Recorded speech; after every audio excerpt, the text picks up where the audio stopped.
The answer is that the Vedic value system said social exclusion, social discrimination based on birth is wrong.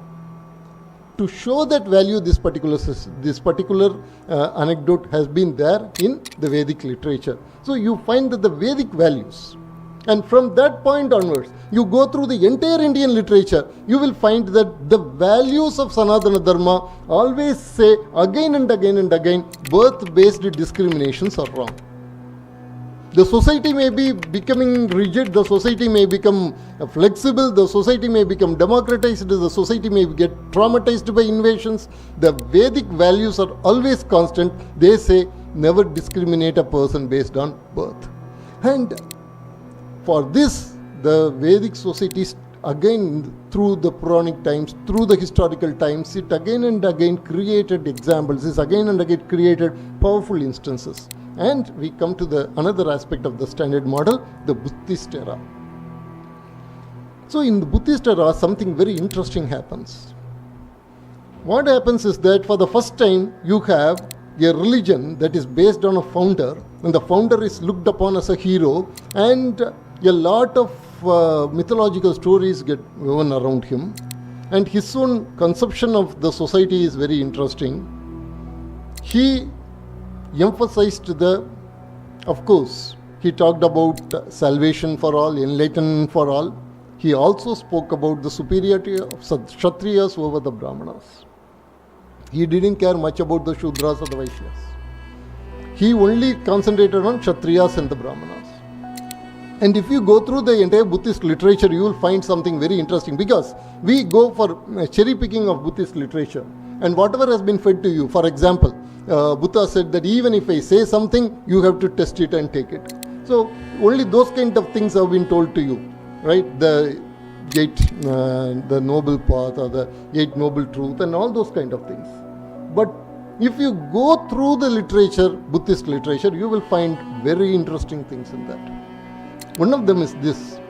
Buddha is talking to the monks. The bhikshus who have come to the Sangha, who have come out from the society, they have come into the Sangha.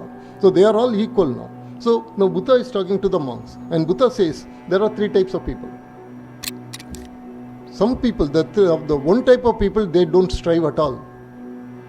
And who are these people? These are the people of the lower caste, the bamboo weavers, the garland makers, the people who do the menial jobs, the people who are born with the defects, the people who are not beautiful.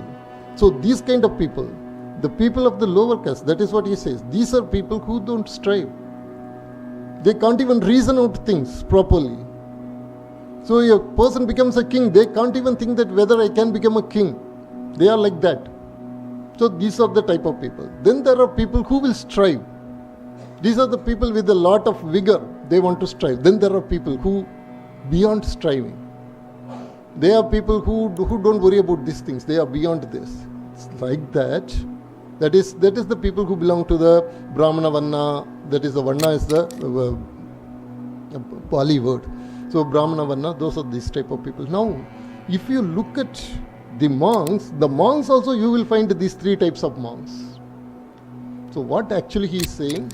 He is saying that there is Tamoguna, there is Rajoguna, there is Sattva-guna. And he very clearly, he was not saying those words, Damo, Raja, Tattva, but he is essentially giving that archetype. And what he is telling again is that he is associating Jati with these qualities. And this happens in the Buddhist literature. If you take the Vedic literature, you will find that mostly it is talking about the Varnas, the 4 Varnas, but it does not mostly differentiate Jatis at higher Jatis and lower Jatis. In the Buddhist literature, for the first time, you come across this classification, Nicha Jatis and Ucha Jatis. The Jatis that are high and the Jatis that are low. So, it is very counterintuitive to what I have been taught to us so far. Buddhism has all the potential in it to create untouchability as an institution. It had the capacity. Did it create? That is the question. The answer is, in Burma, there is a jati called Bagoda slaves. So who are Bagoda slaves? Bagoda slaves are the untouchables. Then there are jadis for beggars. Beggars, if you are born in the jadi of a beggar, you can't do any other job but only you have to beg. So particularly these Bagoda slaves, there is a Buddhist story for that. The Raja comes and he asks Buddha, he asks Ananta whether he could give some slaves to the Buddhist monks for doing works in the caves and all.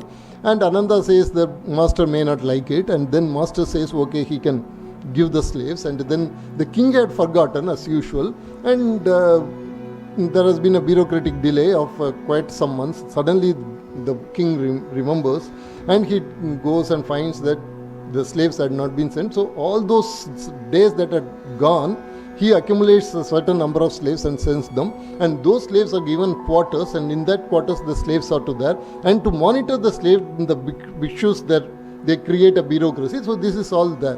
What happens is that providing slaves to the pagodas, providing slaves to the Buddhist monasteries, they becomes a sacred obligation for Buddhist kings. So whenever there was an invasion by a Buddhist king to another place and he captures the slaves, they are brought and they are given as Bagoda slaves, and they remain Bagoda slaves. Through generations, as a jadi, they remain Bagoda slaves. And they are considered untouchables.